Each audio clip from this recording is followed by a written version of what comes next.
ஒரு சிறப்பு நேர்காணலோடு இணைந்து கொள்ளப் போகின்றோம். பொங்கல் சார்ந்து நாங்கள் பல விடயங்களை பேசியிருக்கின்றோம். காலத்துக்கு காலம் எங்களுடைய பண்டிகைகளில் பல மாற்றங்கள் ஏற்படுகின்றன. அந்த மாற்றங்கள் என்னவாக இருக்கின்றன? அடுத்த தலைமுறைக்கு எங்களுடைய இந்த கொண்டாட்டங்களை நாங்கள் எப்படி கொண்டு போய் சேர்க்கப் போகின்றோம் என்கின்ற பல கேள்விகளுக்கு இந்த நேர்காணலில் நாங்கள் விடை காணப் போகின்றோம். எம்மோடு இணைந்திருக்கின்றார் தமிழ் ஆசிரியர் கலைச்சுடர் வேலாயுதம் ராமரையா அவர்கள். வணக்கம் ஐயா. வணக்கம். வசந்தம் தொலைக்காட்சி நேயர்கள் அனைவருக்கும் தை திருநாள் புத்தாண்டு நல்வாழ்த்துக்களை தெரிவித்துக் கொள்வதில் மகிழ்ச்சி அடைகிறேன். உங்களுக்கும் இனிய தைப்பொங்கல் நல்வாழ்த்துக்கள். தை திருநாளை கொண்டாடுகின்ற அன்பு உள்ளங்களுக்கும் இனிய வாழ்த்துக்களை பெருமையோடு தெரிவித்துக் கொள்கின்றேன். உங்களை சந்தித்ததில் எங்களுக்கும் ரொம்ப சந்தோஷமாக இருக்குது. பொங்கல் சார்ந்து நிறைய விடயங்களை நாங்கள் தொடர்ச்சியாக பேச போயிட்டோம். அந்த அளவில் பொங்கல் அப்படின்றதும் உங்களுக்கு நினைவு வரக்கூடிய விடயங்கள் என்னவாக இருக்கின்றன? பல பொங்கலை நீங்கள் பார்த்துருப்பீங்க. ஒவ்வொரு பொங்கலும் ஏதோ ஒரு வகையில் ஒவ்வொரு ஊர்லேயோ இல்லை வித்தியாசமான முறையிலையோ கொண்டாடக்கூடிய சூழ்நிலைகள் உங்களுக்கு ஏற்பட்டிருக்கும். அந்த அளவில் பொங்கல் அப்படின்றதும் உங்களுக்கு நினைவு வரக்கூடிய ஞாபகங்கள், நினைவுகள் என்னவாக இருக்கின்றன? தைப்பொங்கல் மார்கழி மாதத்தில் தொடங்குகிறது. மார்கழி மாதம் என்றாலே எங்களுக்கு மார்கழி பஜனை அல்லது திருவெம்பாவை ஞாபகத்துக்கு வரும். அதுதான் பிரதானமானது. இந்த காலம் ஒரு மாத காலமாக நாங்கள் விரதம் இருந்து ராமருக்கு பஜனை பாடி ஊராக ராமருடைய புகழை பெருமையை பேசி ஒரு ஒழுக்கமாக சைவ உணவு உண்டு ஒரு சைவ சமயத்துக்குரிய ஒரு பண்பாட்டை பேணுகின்ற நிகழ்வு பிரதானமாக நினைவுக்கு வரக்கூடியது. ஓகே, இந்த மாதிரியான விஷயங்கள் ஞாபகத்துக்கு வரும். நீங்கள் வித்தியாசமான முறைகளில் நிச்சயமாக பொங்கல் கொண்டாடி இருப்பீங்க இல்லையா? எந்த பொங்கல் உங்களுக்கு மறக்க முடியாத ஒரு பொங்கலாக இருக்குது? தைப்பொங்கல் மறக்க முடியாத நிகழ்வு என்பது எனக்காக முதலாக வைக்கப்பட்ட சூரிய பொங்கல். நீண்ட காலமாக தலைவலி பிரச்சனையில் இருந்தபோது வயது போன ஒரு மூதாட்டி எங்கள் வீட்டு பக்கத்தில் இருந்தார். என்னுடைய வருத்தத்தை துயரத்தை பார்க்க முடியாமல் எங்கள் அம்மாவிடம் சொன்ன விடயம் சூரிய பொங்கல் வை, தலைவலி நிற்கும். அது மிகவும் எனக்கு ஆச்சரியமாக இருந்தது. அதே போல் அந்த பொங்கலை எங்கள் அம்மா அன்று முதல் இன்று வரை செய்து கொண்டிருக்கிறார். அந்த பொங்கல் வைத்ததிலிருந்து எனக்கு அந்த ஒற்றை தலைவலி இல்லாமல் போனது. அது நிச்சயமாக வாழ்க்கையில் நடந்த ஒரு சம்பவம்.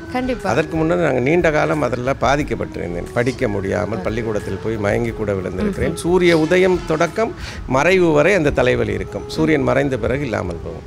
இது எனக்கு மறக்க முடியாத ஒரு பொங்கல் நிகழ்வாக இன்று வரைக்கும் பொங்கல் என்றாலே என்னை பற்றி அந்த நிகழ்வு நிச்சயமாக என் மனதில் ஆழமாக பதிந்த ஒரு நிகழ்வு. கண்டிப்பாக ஆச்சரியமாக இருக்குது. அதான் பொங்கல் அப்படின்றதுமே நிறைய விஷயங்கள், அதாவது உழவர்கள், இயற்கை, விவசாயம் சார்ந்த பல விடயங்கள் எங்களுக்கு ஞாபகம் வரக்கூடியதாக இருக்கும். இப்போ நீங்கள் சொன்ன மாதிரி மருத்துவ ரீதியாகவும் பொங்கல் ஒரு சிறப்பம்சம் பெறக்கூடியதாகத்தான் இருக்கின்றது. இப்படி பொங்கலுக்கு இருக்கக்கூடிய விஷயங்கள் என்னவாக இருக்கின்றன? பொதுவாகவே தமிழர்களுடைய விழா என்பதிலே பல்வேறு கலாச்சார இணைப்புகள் காணப்பட்ட போதும் தைப்பொங்கலுக்கு என்று ஒரு விசேடமான பண்பு உண்டு. இது ஒன்றுதான் இன்று தமிழர்களுக்கு இருக்கின்ற இறுதியான அடையாளம். ஏனைய எல்லாவற்றிலுமே கலாச்சாரம் அல்லது புராணங்கள், இதிகாசங்கள் போன்ற ஊடுருவல்கள் அதிகமாக காணப்பட்டாலும் கூட தைப்பொங்கல் என்பதில் மட்டும்தான் தமிழருக்குரிய உழவர்களுக்குரிய விசேடமான பண்புகள் அதிகமாக இதில் காணப்படுகின்றன. அது தமிழர்களுடைய வாழ்வியலோடு மிக நெருக்கமான ஒரு பண்பாக காணப்படுகிறது. உலகம் தழுவிய ரீதியாக இந்த தைப்பொங்கல் வேறு வேறு வடிவங்களில் கொண்டாடப்படுகிறது. சிங்களவர்கள் ஒரு வகையாக புது வருட காலத்திலே அதை கொண்டாடுகிறார்கள். கிறிஸ்தவர்களும் தங்களுடைய ஆயுதங்களை எல்லாம் விவசாய உபகரணங்களை எல்லாம் வைத்து தங்களுடைய ஆலயங்களிலே அவற்றுக்கு பூஜை செய்து வழிபாடுகின்ற மரபு காணப்படுகின்றது. அதேபோல் இப்போ கம்போடியா, இந்தோனேசியா, தாய்லாந்து போன்ற நாடுகளிலெல்லாம் இந்த தைப்பொங்கல் உழவர்களுக்குரிய விசேடமான ஒரு நிகழ்வாக கொண்டாடப்படுகிறது. இவற்றுக்கு எல்லாம் மேலாக நாங்கள் தமிழர்களுடைய பண்பாடு என்று இதை நாங்கள் கருதுகின்ற மிக முக்கியமான நிகழ்வு இவர்கள் கால்நடைகளுக்கு ஏனைய உயிரினங்களுக்கு கொடுக்கின்ற முக்கியத்துவம். இரண்டாவது, நன்றி மறவாத தன்மை. தமிழர் மாண்பு என்பதில் மிகப்பெரிய மாண்பு நன்றி மறவாமை. வள்ளுவர் அதை ஒரு அதிகாரத்திலேயே நன்றி மறவாமையை பற்றி ஆழ வலியுறுத்தி இருக்கின்றார். அந்த வகையில் இந்த நன்றியுடைமை,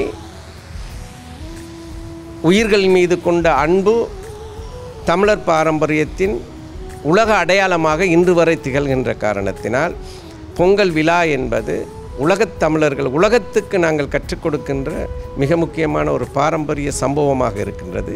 எனவே எதிர்வரும் சந்ததியினர், எதிர்காலம் நாங்கள் தமிழர்களுடைய அடையாளங்கள் அல்லது உலகத்தில் மிக முக்கியமான ஒரு இனம், மொழி, கலாச்சாரம், பாரம்பரியம், பண்பாட்டை கொண்ட இனம் என்ற அடிப்படையில் நாங்கள் உலகத்துக்கு கொண்டு சேர்க்கப்பட வேண்டிய விடயங்களில் ஒன்று உழவர் திருநாள்.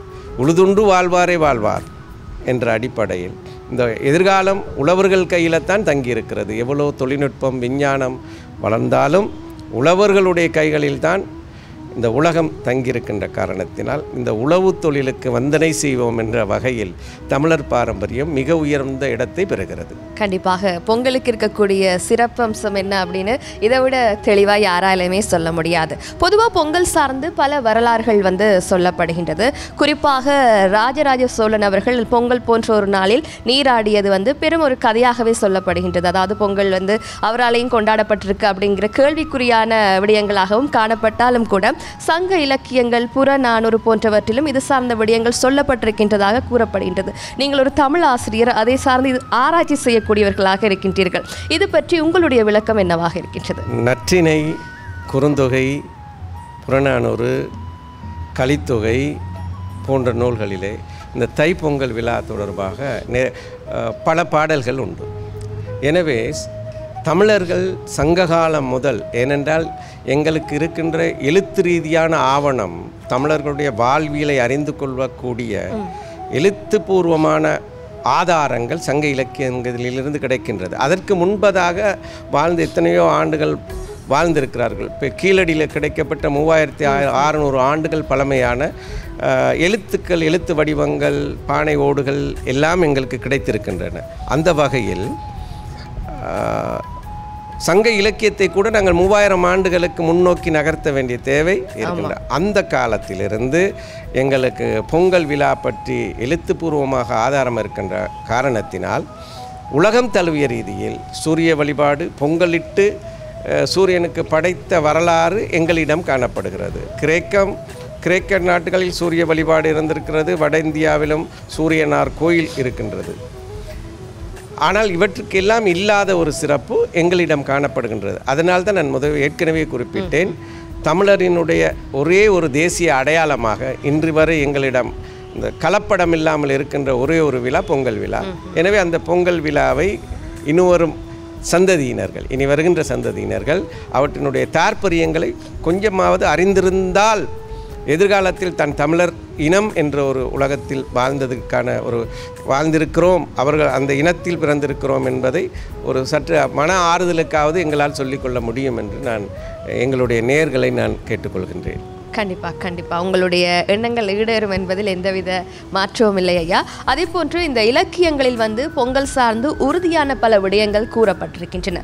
அதே நேரத்தில் பார்க்கும் பொழுது இன்றைய காலத்தை எடுத்துக்கொண்டால் பொதுவாக பொங்கல் பற்றிய ஒரு சில புரிதல்கள் இருந்தாலும் கூட முன்னைய காலம் தொட்டே தமிழர்கள் என்றாலும் இந்து தமிழர்கள் தான் இந்த பொங்கல் பண்டிகையை அதிகமாக கொண்டாடக்கூடியவர்களாக இருக்கின்றார்கள். பார்வைக்கு பார்த்தாலும் அவ்வாறு தான் தெரியக்கூடியதாக இருக்கின்றது. பொதுவாக கிறிஸ்டியன் மதத்தை பின்பற்றக்கூடியவர்களோ அல்லது இஸ்லாம் மதத்தை பின்பற்றக்கூடிய தமிழர்களோ பொங்கல் பண்டிகைகளை கொண்டாடுவது என்பது மிகவும் குறைவாகவே காணப்படுகின்றது. இது சார்ந்து நீங்கள் சொல்லக்கூடிய விளக்கம் என்னவாக இருக்கும்? பொதுவாகவே ஏனைய மதத்தவர்களை நாங்கள் மதம் சார்ந்த விவசாய பெருங்குடி மக்களை பார்க்கின்ற போது அவர்கள் எல்லா மதங்களுமே அந்த மக்களுக்கு சில விதிகளை விதித்து அந்த விதிகளை விட்டு மீற வேண்டாம் என்பதற்கு கட்டளைகளோடு இணைத்து கொண்டு வருகிறார்கள். ஏனைய மதங்களுக்கும் இந்து மதங்களுக்கும் இருக்கின்ற சிறப்பு அதுதான். எல்லாருக்கும் விதி ஒன்று இருக்கின்றது, கட்டுப்பாடு ஒன்று இருக்கிறது. அந்த விதிகளை அவர்களுடைய வேத இலக்கியங்கள் அவர்களுக்கு போதித்து வந்திருக்கின்றன. ஆனால் தமிழருடைய வாழ்க்கையில் அவர்கள் சைவம் சார்ந்த வழிபாட்டை நீங்கள் எடுத்து பார்த்தால் எல்லாமே இயற்கையை தான் அவன் தெய்வமாக இன்று வரை போட்டுக்கொண்டிருக்கின்றான். எனவே இந்த இயற்கை சார்ந்த வழிபாட்டு அம்சங்களுக்கு எந்த கட்டுப்பாடும் கிடையாது. தமிழருடைய பாரம்பரியத்தில் ஒரு தெய்வ வழிபாடு என்பதே கிடையாது. அவரவர் குலதெய்வ வழிபாடு, கிராம தெய்வ வழிபாடு, தொழில் தெய்வ வழிபாடு என்று அந்த தங்களுடைய வாழ்க்கை முறைக்கு ஏற்ப தங்களுடைய ஒழுக்கத்தை சீரமைத்து கொண்டவர்கள். யாரும் ஒழுக்கத்தை அவர்களுக்கு திணிக்கவில்லை. அப்படி இருக்கின்ற காரணத்தினால்தான் ஏனைய சமயத்தவர்கள் தங்களுடைய சமய கட்டுப்பாடுகளை விட்டு வெளியே வராமல் இருக்கின்ற போது சைவ மக்கள், பொதுவாக இந்து மக்களுக்கு இவ்வாறான ஒரு கட்டுப்பாடு இல்லை. விரும்பியவர்கள் எல்லாம் அந்த விவசாயிகள் என்ற போதும் சரி, அவர்கள் ஏனைய தொழில்கள் செய்கின்ற போதும் சரி, இந்த பொங்கல் விழா சரி, ஏனைய கலை விழாக்களிலும் சரி, அவர்கள் தங்களை முழுமையாக ஈடுபடுத்திக் கொள்கின்றார்கள். எனவே ஏனைய கலை இலக்கியங்கள், நடனம், நாட்டியம், இசை போன்ற விலைகளில் சில மதங்களுக்கு தடைகள் இருக்கின்றன. இதை செய்தால் இப்படி இருக்கும், அப்படி இருக்கும் என்று. ஆனால் இவை எல்லாம் இல்லாமல் மனித வாழ்க்கைக்குரிய இயல்பான ஒரு வரலாற்றை, ஒரு பண்பாட்டை சைவம் தோற்றுவித்து கொடுத்திருக்கின்றது.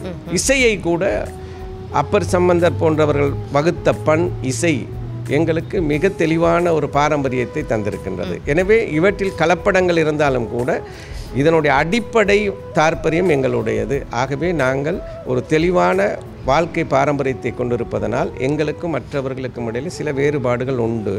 ஆனால் பொதுமை அடிப்படையில் பார்த்தால் நாங்கள் பயன்படுத்துகின்ற முறைகள் ஏனையவர்களும் பயன்படுத்தி கொண்டிருக்கிறார்கள். கண்டிப்பாக சார். அதே மாதிரி இலங்கையிலையும் பல மாவட்டங்களில் வந்து தமிழர்கள் வாழ்கின்றார்கள். குறிப்பாக யாழ்ப்பாணம், கிளிநொச்சி, மலையகம், கொழும்பு போன்ற பகுதிகளில் இந்த பொங்கல் பண்டிகை எவ்வாறு கொண்டாடப்படுகின்றது? அங்கங்கே இருக்கக்கூடிய வித்தியாசங்கள் என்னவாக இருக்கின்றன?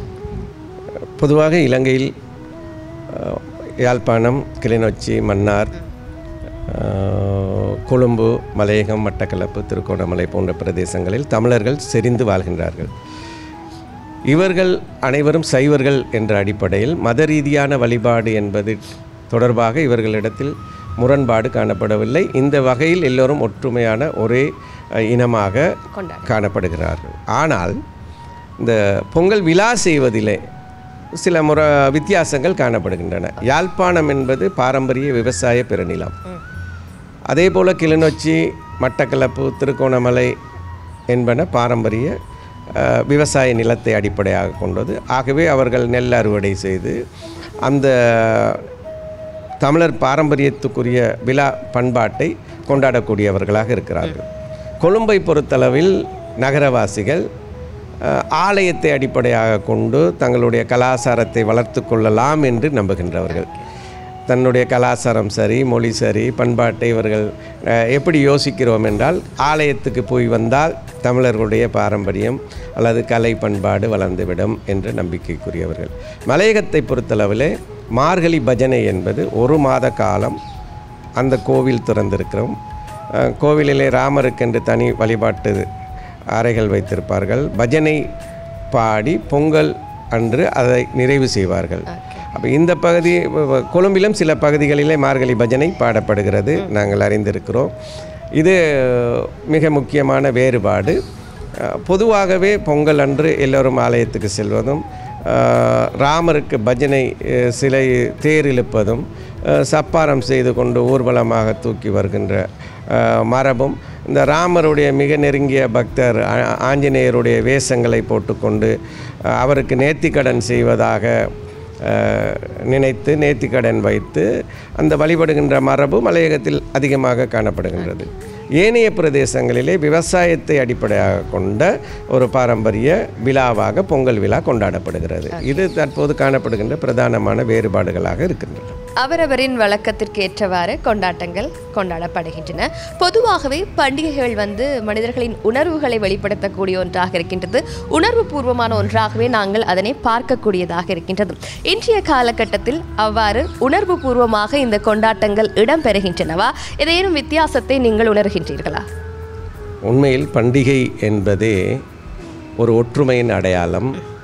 சமூகங்களுக்கு இடையிலே ஒரு புரிந்துணர்வை ஏற்படுத்தி கொள்கின்ற நிகழ்வு. அதனால தான் ஆலயங்களிலே கொடியேற்றப்பட்டு பல நாட்கள் ஊர் மக்கள் இடையிலே எல்லோரும் சேர்ந்து கொண்டாடப்படுகின்ற ஒரு நிகழ்வு தான் இந்த பண்டிகைகள். இதில் பாரிய முரண்பாடுகள் எல்லாம் காணப்படுகின்றன. தமிழ்நாட்டை பொறுத்தளவில், இந்திய பண்பாட்டை பொறுத்தளவிலே இந்த சமூகங்களுக்கு இடையில் சமய ரீதியாக இணக்கமாவது காணப்படுகின்றதா என்றால் அது விமர்சனத்துக்குரியது.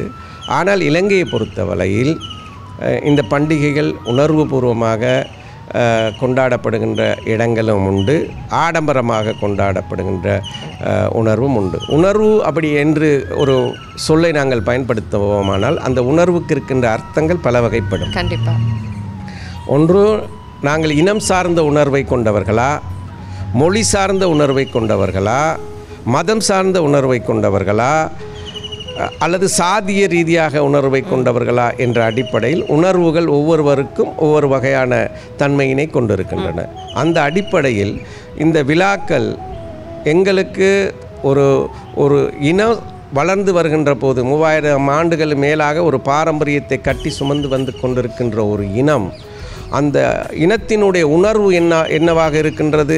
எங்களுடைய பண்பாடு, எங்களுடைய நாகரிகம் உலகத்திலே சிறந்ததாக இருக்க வேண்டும் என்றால் நாங்கள் சிறந்தவர்களாக, உயர்ந்தவர்களாக, பண்பாடு உடையவர்களாக, உலக மக்களுக்கு எங்களை அறிந்து கொள்ளக்கூடிய எங்களுடைய வெளிப்பாடுகள் யதார்த்தமானதாக எங்களுடைய உணர்வுகளை நாங்கள் வெளிப்படுத்த வேண்டும். அவ்வாறான சந்தர்ப்பத்தில் தான் நாங்கள் இத்தனை காலம் சுமந்து வந்ததனுடைய பயனை உலகத்துக்கு அல்லது மக்களுக்கு, இன்னொரு இனத்துக்கு எங்களுக்கு கொடுக்க முடியும்.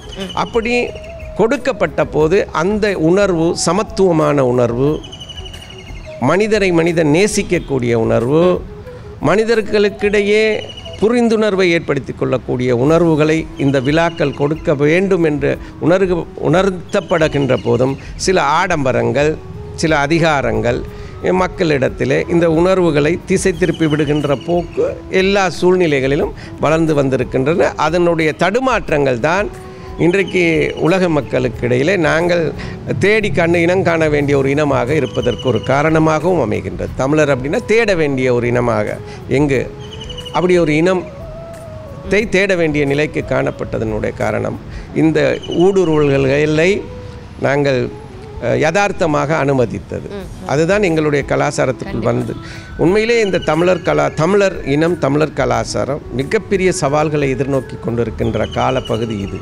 தமிழ் மொழியை மற்றவர்கள் எல்லோரும் எடுத்துக்கொள்கிறார்கள், தங்களுடைய கருத்துக்களை இந்த மொழிக்குள்ளாக விதைக்கின்றார்கள். இந்த மொழி மற்றவர்களிடத்திலே சென்று சேருகின்ற போது அதனுடைய தாக்கம் இந்த மொழிக்கூடாக எங்களையும் என்ன செய்கின்றது, தாக்குகின்றது. ஆகவே நாங்கள் மிகவும் நிதானமாகவும் இந்த காலப்பகுதியில் இன்றைக்கி உலக மீடியாக்கள் அல்லது தொலைத்தொடர்புகள் ஏற்பட்ட வசதி காரணமாக தமிழும் தமிழ் மொழியும் எதிர்நோக்கப் போகின்ற சவால்கள் மிகப்பெரிய ஒரு சவால்கள்.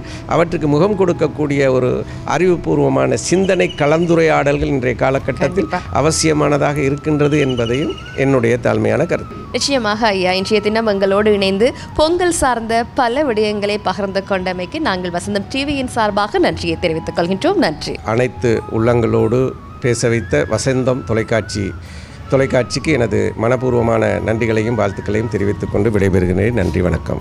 இன்றைய மண்வாசனை சிறப்பு நேர்காணலில் அறுவடை திருநாள் சார்ந்த பல விடயங்களை நாங்கள் தெரிந்து கொண்டோம். எங்களோடு இணைந்திருந்தார் தமிழ் ஆசிரியர், கலைச்சுடர் வேலாயுதம் ராமரையா அவர்கள். இன்னும் பல அம்சங்கள் உங்களுக்காக மண்வாசனை நிகழ்ச்சியில் காத்திருக்கின்றன. தொடர்ந்தும் வசந்தம் தொலைக்காட்சியோடு இணைந்திருங்கள்.